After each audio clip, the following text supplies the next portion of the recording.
Look, I really do try to be sensitive towards NBA referees because I know it's not an easy job, especially nowadays where players are getting smarter and smarter and trying to bait the refs into calling fouls. It is a difficult job. It is a thankless job. That being said, I just can't believe what I saw last night in the Knicks-Rockets game. And the funny thing is, this wasn't just an issue with the last shot. The refs were a problem for the Knicks all game long. Houston shot 32 free throws in this game compared to just 12 for the Knicks. Now, obviously, that's not an indicator of bad referees. Sometimes, more teams are just more physical. Some teams do more to get to the line. I'm not one of those people who thinks that anytime a team shoots an insanely more amount of free throws than the other, then, the game must have been rigged. No, but let's look at the facts. The Knicks had 10 more drives than the Rockets.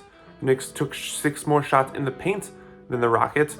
They had 7 more offensive rebounds than the Rockets. The Knicks were clearly the more physical team last night, and yet to not only not shoot more free throws than Houston, despite clearly trying to play that kind of style, but 20 less free throws?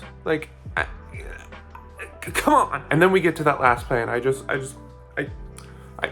mean, the ref straight up said, they came out and said they made a mistake. It was not a foul. I don't know how you, for argument's sake, let's even say hey, there was a bit of contact, and by the letter of the law, that was a foul, which it wasn't. But let's say for argument's sake that it was. You still can't make that call in that situation. You can't let the game be determined by that. I'm sorry, you just can't. This was a desperation fling at the end of the game where you literally bailed Houston out because the ball happened to bounce back to them after the Knicks got the stop they needed, and to call that foul, to determine the game by that call is just so beyond ridiculous, and it just continues to, further this trend where the refs seemingly have to insert themselves into the end of so many close games and important games. Again, I want to be sensitive to refs because I understand how difficult their job is, but stuff like this makes it so difficult to do. And it's the way the game was being reffed overall,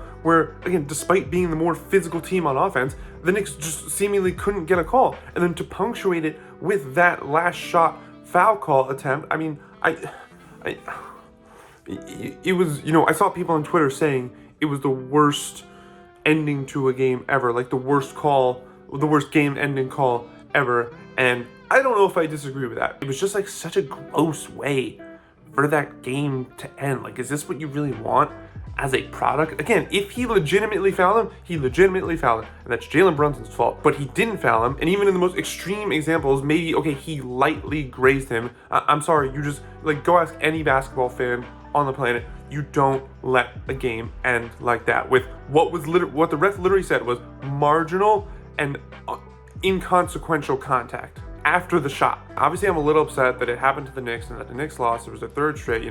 They battled so hard, fought so hard in this game, got more injuries. DiVincenzo looks like he's hurt now, undermanned squad, fighting back from double-digit deficit. And so to lose out on a game because of that definitely sucks, but I'm more frustrated because, that call just continues this trend we've seen all year where it really feels like some of the worst refereeing we've ever had. And I think it's just so deflating because none of us really see a way in which this gets fixed, even though it really needs to at this point.